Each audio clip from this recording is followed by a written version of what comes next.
मुस्तफा जान रहमत का जब विसाल हुआ है बाबू, जब मुस्तफा का विसाल हुआ, हजरत उमर फारूक रज़ियल्लाहु ताला अन्हु तलवार लेकर के, तलवार लेकर कि किसी एक ने भी अगर कहा कि हुजूर का इंतकाल हो गया तो मैं उसकी गर्दन मार दूंगा। हजरत उमर का ये बोलना जायज नहीं था, मगर इश्क पे फतवे कौन लगाएगा? ये तो उनका इश्क बोलता था ना, क्योंकि हुजूर की जुदाई इश्क एक अजीब बात होती है, इश्क पे फतवे नहीं लगते।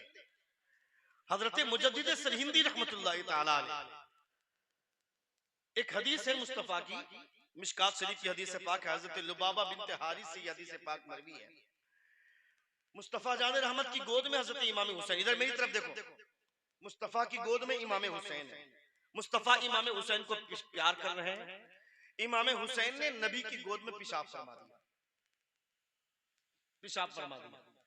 हुजूर ने पानी मंगाया, पेशाब के असर को जायल किया, कपड़े बदले, मुस्तफा वक्त हुआ तो फिर नमाज पढ़े, हदीस मुकम्मल हो गई। इतने ही इस हदीस पे नजर हजरत मुजद्दिद सरहिंदी की पड़ी।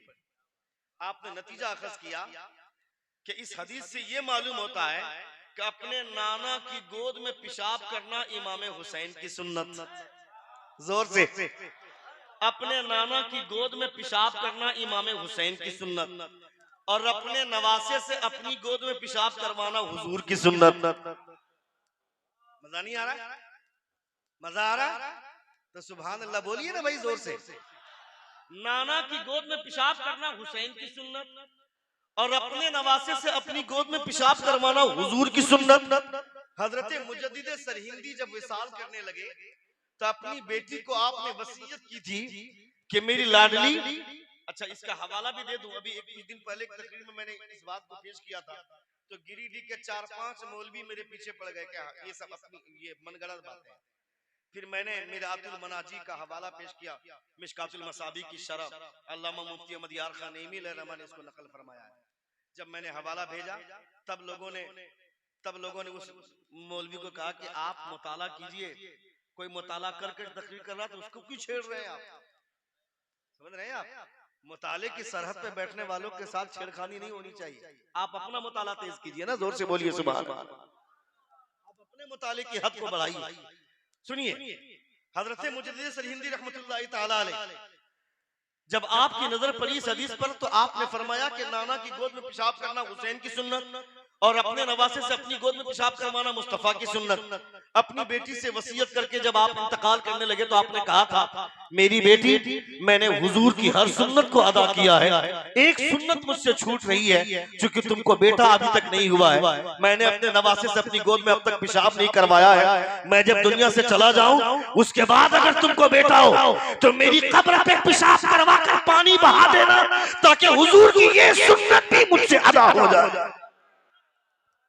तकबीर, नारे रिसालत, मसलके आला हजरत, शहीद आजम कॉन्फ्रेंस, नारे तकबीर। क्योंकि ये इश्क की बात है ना, इश्क पे फतवे कौन लगाएगा? हालांकि ये करना बेहतर नहीं है, जायज नहीं है, लेकिन ये उनका इश्क था, इश्क की बात अलग है। वही हुजूर मुजद्दिद सरहिंदी रहमतुल्लाह ताला अलैह मदीने में किसी दावत में गए खाना खाने के लिए, तो कुत्ते चूंकि इंसानों से मानूस होते हैं, कुत्ता आ गया, किसी ने उस कुत्ते को लाठी मारी तो कुत्ता लंगड़ाने लगा। आप दौड़ के गए, उस कुत्ते को गोद में उठाया, ये कहा कि मदीने का कुत्ता इसे क्यों मार रहे हो? जोर से बोलिए, ये मदीने का कुत्ता इसे क्यों? उसको ले गए होटल, जिस होटल में आप रहे थे, पहली फुर्सत में अपनी पगड़ी खोली और उस कुत्ते की टांग पे बांधा, अपने उसके पांव में, कुत्ते के पांव में, उसको लेके गए होटल। डॉक्टर को राब्ता किया, डॉक्टर को अपने होटल में बुलाया, 3 दिन तक उस कुत्ते को उस होटल में रखा, जब तक वो कुत्ता ठीक नहीं होगा उस कुत्ते को वापस नहीं लेगा। क्या मदीने का कुत्ता है? जोर से बोलिए। मदीने के कुत्ते के इश्क की बात ही अलग है ना, इश्क सर चढ़ कर बोलता है। हजरत उमर फारूक रज़ियल्लाहु ताला अन्हु का तलवार लेकर के घूमना और ये कहना कि कोई बोलेगा कि हुजूर का इंतकाल हो गया या हुजूर इस दुनिया से कूच करके दारे बका की तरफ चले गए तो गर्दन मार दूंगा, मगर इश्क की बात है ना। मगर जब हजरत सिद्दीक अकबर रज़ियल्लाहु ताला, सुनिएगा, मेरी बात यहीं से पहली थी, मैंने कहा था कि जिस महफिल में हुजूर जिस महफिल में हुजूर की बातें होती हैं, हुजूर रूहानी एतबार से तशरीफ फरमा होते हैं, हुजूर सब कुछ देख रहे होते हैं। समझ रहे हैं आप? एक बार जोर से कहें या रसूल अल्लाह। हजरत सिद्दीक अकबर रज़ी अल्लाह तआला अन्हु जिस कमरे में मुस्तफा का जिस्म रखा हुआ था, उस कमरे में आप दाखिल हुए। उसी कमरे में जिस कमरे में अभी हुजूर का रोजा है, जोर से बोलिएगा सुभान अल्लाह। आज जहां हुजूर का मज़ार शरीफ है, आज जहां हुजूर का रोजा, वही कमरा है। हजरत आयशा सिद्दीक़ा रज़ियल्लाहु ताला अन्हा का वही कमरा है। आप अंदर गए, बेसाख्ता सिद्दीक अकबर मुस्तफा के जिस्म पर गिर गए। जिस चारपाई पर हुजूर का जिस्म अथर था, गिर गए और 10 से 15 सेकंड के बाद उठकर खड़े हुए और सिद्दीक अकबर फरमाते हैं, ऐ मुस्तफा, मौत एक लम्हे के लिए आनी थी, आई और आकर चली गई, मगर जैसे आप कल जिंदा थे, आज भी जिंदा है और सुबह क़यामत तक आप जिंदा रहेंगे। हाँ, क्या बात है, बहुत। क़यामत तक आप जिंदा रहेंगे। ये कौन फरमाते हैं? सिद्दीक अकबर फरमाते हैं। लोग हुजूर आला हजरत के ताल्लुक से बुरे भले बोलते हैं। हुजूर आला हजरत ने क्या गलती की? हुजूर आला हजरत ने सिद्दीक अकबर के कौल की तर्जमानी की, अंबिया को भी अजल आनी है, सिर्फ इतनी की फकत आनी है, फिर उसी आन के बाद उनकी हयात मिस्ल साबिक वही जिस्मानी। हम लोग गए उम्रा करने के लिए गारे सौ, जहां पे मुस्तफा जान रहमत सल्लल्लाहु अलैहि वसल्लम हिजरत की शब गुजारे थे। मुस्तफा हिजरत की कई रातें मुस्तफा ने गुजारी थी। उस पहाड़ पर हम लोग चढ़े, जवान आदमी चढ़ा। आप तो हिम्मत भी नहीं कीजिएगा चढ़ने, मतलब हिम्मत नहीं कर, मैं आपको कोस नहीं रहा हूं, मैं आपको बता रहा हूं कि हिम्मत मत कीजिएगा। मैं आपको बोल रहा हूं कि हिम्मत मत कीजिएगा, ये नहीं कि मैं आपको कोस रहा हूं कि आप हिम्मत भी नहीं कीजिएगा, इतने कमजोर हैं। मैं कह रहा हूं कि आप हिम्मत मत कीजिएगा, क्योंकि वो पहाड़ इतना ऊंचा है। हम लोग जैसे आदमी चढ़ रहे थे, 3.5 घंटे लगे उस पहाड़ को चढ़ने में, और हर बार ये सोचकर इरादा बनाते थे कि अब जब तक आधा घंटा नहीं चलेंगे, रुकेंगे नहीं, मगर हर 10 मिनट में रुकना पड़ता, चल नहीं पाते। अकेले चल रहे हैं जवानी के आलम में, तो 3.5 घंटे लगे उस पहाड़ को चढ़ने में। हम किस हाल में हैं?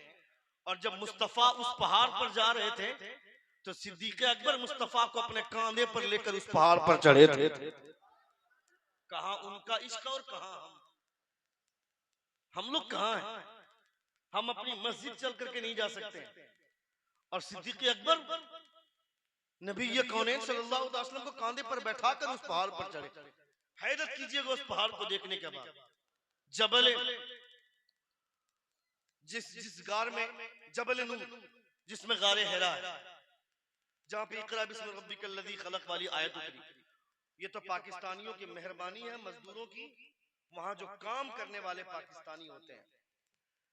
मैं सबकी बात नहीं कर रहा हूं, बहुतों की जबान बहुत खराब होती है, टैक्सी वाले जो चलाते उलाते हैं, बहुतों की जबान बहुत खराब होती है, मगर जो पहाड़ों में जिंदगी गुजारते हैं, जिनका वीजा फेल हो जाता है, वो सोचते हैं या जानबूझकर वीजा फेल कर देते हैं, जानबूझकर कि मरना है तो हुजूर के शहर में मरना है। जोर से बोलिए, मरना तो एक आदमी आसान की मौत खत्म कर दे, 5 मिनट और बोले, चूंकि 1 घंटे की तकरीर मेरी हो गई, और 5 मिनट सुन लीजिए। एक बार जोर से कहें या रसूल अल्लाह, और एक बार कहें या हबीब अल्लाह। हमारे उलमा फरमाते, नबी की हदीस है, मुस्तफा फरमाते हैं, इसकी तशरीह अल्लामा मुफ्ती अहमद यार खान इमाम रहमा फरमाते हैं कि कोई अगर मदीने में नॉर्मल मौत मरता है और मदीने से बाहर कोई शहीद होता है, सुनिएगा, तो उस शहीद से ज्यादा फजीलत उस नॉर्मल मौत मरने वाले की, जबकि शहीद की अहमियत बहुत बड़ी है। सुन लीजिए, शहीदों के मकाम अलग होते हैं। अच्छा, इस पर कोई ये एतराज न करे कि फिर हुसैन तो करबला में शहीद हुए, उनके साथ 72 नुफूस कुदसिया, ये सब लोग थे करबला में, उनका क्या होगा? तो ये मुस्तस्ना है, समझ रहे हैं? मुस्तस्ना मुस्तस्ना मिन्हु का खजिया आप नहीं जानते, मगर ये उलमा जानते हैं। समझ रहे हैं आप? इतना जान ले कि वो सब अलग है। मैं अभी की बात कर रहा हूं, हजरत इमाम हुसैन के ताल्लुक से तो हुजूर ने फरमाया कि अल हसन वल हुसैन सय्यदा शबाब यादिल जन्नत, हसन और हुसैन जन्नती नौजवानों के सरदार हैं। ये तो हुजूर ने फरमाया। नबी ये कौन ने फरमाया कि जो इनसे प्यार करेगा वो मेरे साथ जन्नत में ऐसे रहेगा जैसे दो उंगलियां साथ में रहती हैं। मुस्लिम शरीफ की हदीस है इस हवाले से। दो उंगलियां जिस तरह साथ में रहती हैं वो एक अलग बात है, मगर मैं आम बात कर रहा हूं कि कोई अगर नॉर्मल, अच्छा ईमान वाले की बात कर रहा हूं मैं, कोई काफिर या कोई वहाबी या कोई देवबंदी की बात नहीं कर रहा हूं। जन्नतुल बकी में देवबंदी भी दफन हो रहे हैं, वहाबी भी दफन हो रहे हैं, मगर जन्नतुल बकी का असल मजा उसे मिलेगा जो मुस्तफा से प्यार करता, हुजूर से बोले सुभान अल्लाह, जो हुजूर से इश्क करता, जो नबी कौनैन सल्लल्लाहु अलैहि वसल्लम से सच्ची मोहब्बत करता है। मोहब्बत सबके हिस्से में नहीं आती, किसी किसी के हिस्से में आती है। नबी कौनैन सल्लल्लाहु तआला अलैहि वसल्लम, वो जो मजदूर लोग हैं जाते ये सोचते हैं कि यहाँ रहे तो मदीने में, मदीना आ गए तो फिर क्यों लौट करके पाकिस्तान जाना हुआ, लड़ना झगड़ना, और ये यकीन ही है मदीना चले जाने के बाद कसम खुदा की दुनिया भूल जाओ।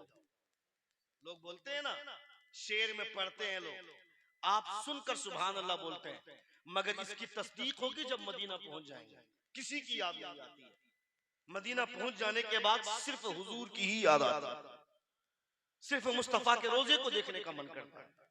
लोग बोलते हैं जन्नत, हजारों जन्नतें कुर्बान है मुस्तफा के रोजे पे, है ना हुजूर उस्ताद ज़मान का वो शेर क्या है, जन्नतें हैं सारे मदीना, ऐसे कुछ है।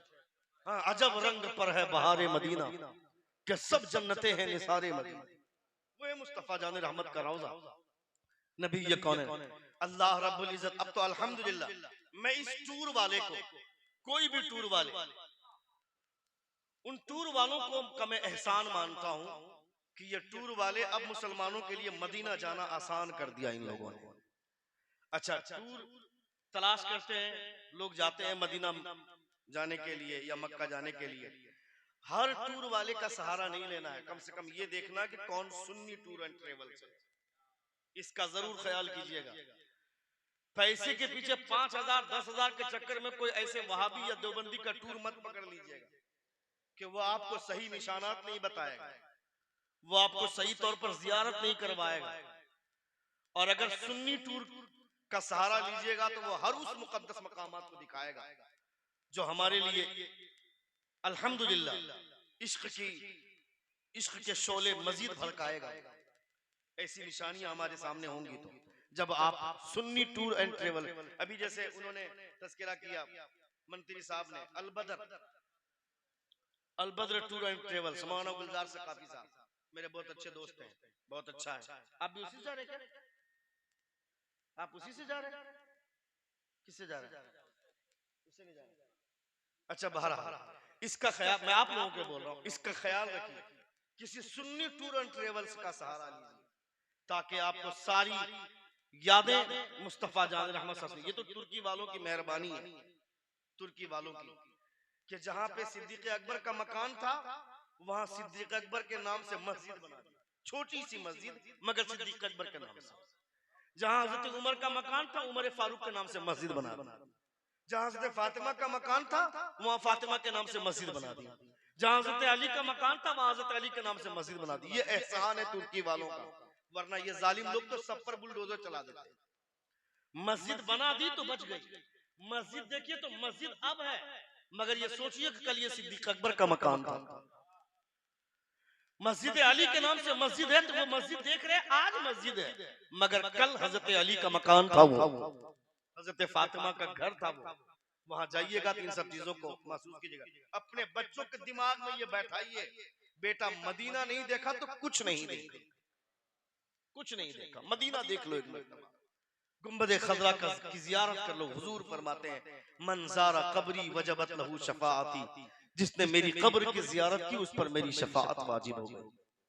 अल्लाह रब्बुल इज्जत का लाख लाख शुक्र एहसान कि आप नबी कौनैन सल्लल्लाहु तआला अलैहि वसल्लम से मोहब्बत करते हैं और हुजूर की मोहब्बत में बैठकर आपने मुलाहिदा फरमाया वो जबल, मेरी आखिरी बात सुन लें, वो इक़रा बिस्मि रब्बिकल्लज़ी खलक़ जिस पहाड़ पर, जिस गार में उतरी उसे जबल नूर बोलते हैं। वो पहाड़ बिल्कुल ऐसे,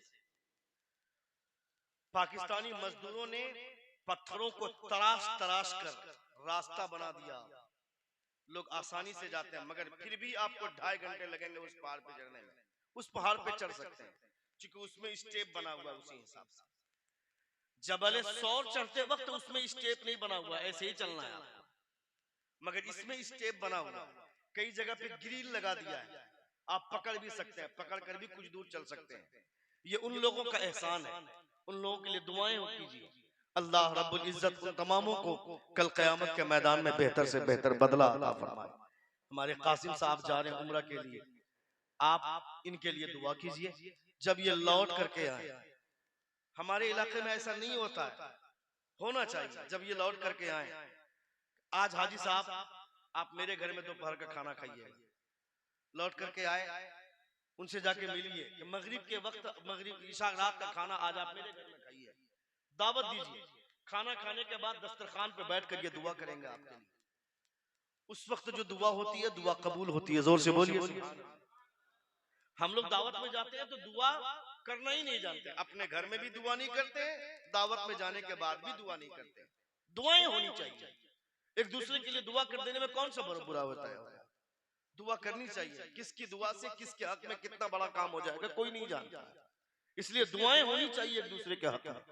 आप आपके मोहल्ले से जा रहे हैं, इतना जानिए, ये जब जाएंगे तो आपको याद रखेंगे, और वहां जाने के बाद अगर आपके हक में दुआ कर दिए तो मुमकिन है कि आज ये जा रहे हैं, कल आप जाएंगे, परसों कोई और जाएगा, तरसों कोई और जाएगा। इस तरह आने जाने का सफर हर साल कम से कम एक आदमी, हर महीना, 2 महीना, 3 महीने में एक आदमी यहाँ से मदीना जाए तो कुछ नहीं, हम नहीं जा सक रहे हैं, मगर मदीने वाले सरकार से हमारी बात किसी के सहारे तो हो रही है। जोर से बोलिए ना, किसी के जरिए तो हमारी बातें हो रही है ना। नबी ये कौन है? हुजूर सल्लल्लाहु अलैहि वसल्लम फरमाते हैं, सुनिएगा, बात जरा यहाँ से फैली तो मैं इसी को बोल के खत्म कर रहा हूँ। हुजूर सल्लल्लाहु अलैहि वसल्लम फरमाते हैं, हुजूर के रोजे के सामने जाने के बाद खबरदार कोई गलत हरकत मत करना, हुजूर के रोजे की जाली को छूने की कोशिश भी मत करना, अगर मौका भी मिले तो हाथ मत बढ़ाना। बहुत सारे हाजी साहब जाते हैं और जबरदस्ती वहां लड़ाई झगड़ा करते हैं और आकर के बोलते हैं कि वहां पे जो वहाबी पुलिस थी वो मना कर रही थी, रोक रही थी, मगर हम लड़ झगड़ कर छू ही लिए। वो करामत बयान करता है। हुजूर सल्लल्लाहु अलैहि वसल्लम फरमाते हैं, मौका मिल भी जाए तो मत छूना। वहां जाने के बाद सुनिएगा, वहां जाने के बाद सिर्फ नजर झुकाकर रखना, नजर झुकाते हुए दबे अंदाज में हुजूर के रोजे की जाली को देखना और शर्मिंदे भरे अंदाज में सिर्फ एक दुआ करना, अस्अलुका मिनका शफा या रसूल अल्लाह,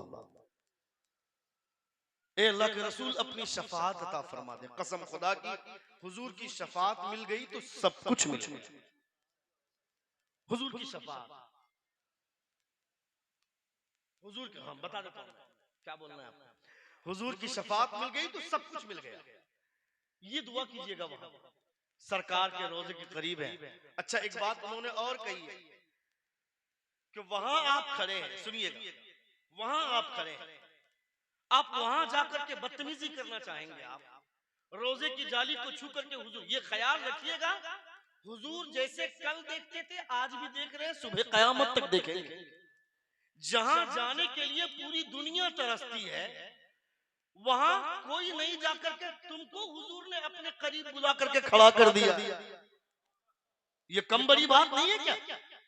वहां आपको हुजूर ने खड़ा किया है, हुजूर के सामने आप खड़े हैं, आप हुजूर को नहीं देख सकते तो क्या वो हुजूर आपको देख रहे हैं? मुस्तफा आपको देख रहे हैं। मुस्तफा जब देख रहे हैं, अच्छा, खाने काबा, ये दो बात, चूंकि कासिम भाई जा रहे हैं, कासिम चाचा जा रहे हैं, तो इनके लिए दो बात। जब खाने काबा पहुंचे, खाने काबा पर जब पहली नजर पड़ती है तो जो दुआ मांगी जाती है खुदा उस दुआ को कबूल फरमाता है।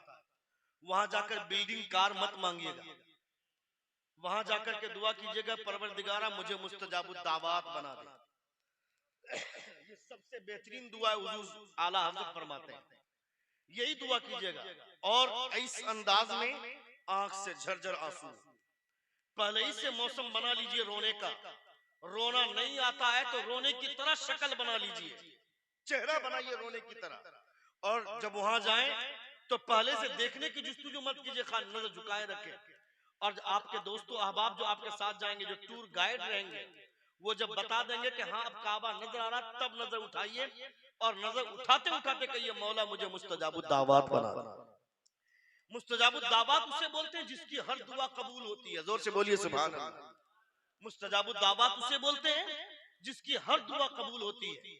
तो वहां जाने के बाद जब ये दुआ मांग लेंगे, और हुजूर फरमाते हैं काबा पर पहली नजर पड़ते ही जो दुआ मांगी जाती है उसे खुदा कबूल फरमाता है। ये दुआ कबूल हो गई तो मतलब आपकी हर दुआ कबूल होगी। बात समझ रहे हैं? ये दुआ कबूल हो गई तो आपकी हर दुआ कबूल होगी। मक्का पहुंचने के बाद होटल में वक्त मत गुजारिए। पहली फुर्सत में, क्योंकि आप तो हालत एहराम में रहेंगे, आपको दिल्ली से ही एहराम, चाहे दिल्ली से सफर हो, चाहे कलकत्ता से, चाहे जहां से भी हो, आपको यहीं पर भी फ्लाइट लैंड टेक ऑफ होने से पहले ही आपको एहराम बांधकर नमाजें आपको अदा कर लेनी। आप यहां से जाएंगे, आप एहराम की नियत कर लिए, वहां जाने के बाद आपको फौरन काबा पहुंचना है, आपको उम्रा करना है। मगर जब मदीना जाइएगा, सुन लीजिए, जब मदीना जाइएगा तो मदीना जाने के बाद जल्दी मत कीजिए हुजूर की बारगाह में जाने के लिए, उजलत नहीं। आप थके हुए, पहले आराम कीजिए, पेट भर के नींद कीजिए, पेट भर के। चूंकि हुजूर के रोजे पे जाने का मतलब है कि जल्दी लौट करके ये नहीं होना चाहिए कि थक गए अब जाकर के सोएंगे। पहले सो लीजिए, उसके बाद उठिए, फ्रेश होइए, नया कपड़ा पहनिए। जोर से बोलिए सुभान अल्लाह। हुजूर के रोजे पे पूरी कायनात के दूल्हा के सामने आप जा रहे हैं, नया कपड़ा पहनिए, सुरमा लगाइए, इत्र लगाइए। इत्र पहनना हुजूर की सुन्नत, सुरमा लगाना हुजूर की सुन्नत, नए कपड़े पहनना हुजूर की सुन्नत है, तब गुस्ल करना हुजूर की सुन्नत, वजू बनाना हुजूर की सुन्नत। इतनी सुन्नतों के साथ हुजूर की बारगाह में जाइए और वहां जाकर इत्मीनान से वक्त दीजिए। अब आपको नींद नहीं करनी, आप जाके हुजूर को बारगाह में जाकर के वक्त दीजिए। नबी ये कौनैन सल्लल्लाहु अलैहि वसल्लम के रोजे को देखिए, गुंबद खजरा को देखिए। अब वहां जाकर के जितनी मुरादें हैं आप मुस्तफा की बारगाह में पेश कीजिए, नबी ये कौनैन की तवज्जो हो जाएगी, काम हो जाएगा। दो से बोलिए सुभान अल्लाह। हाँ, अब आप आएंगे।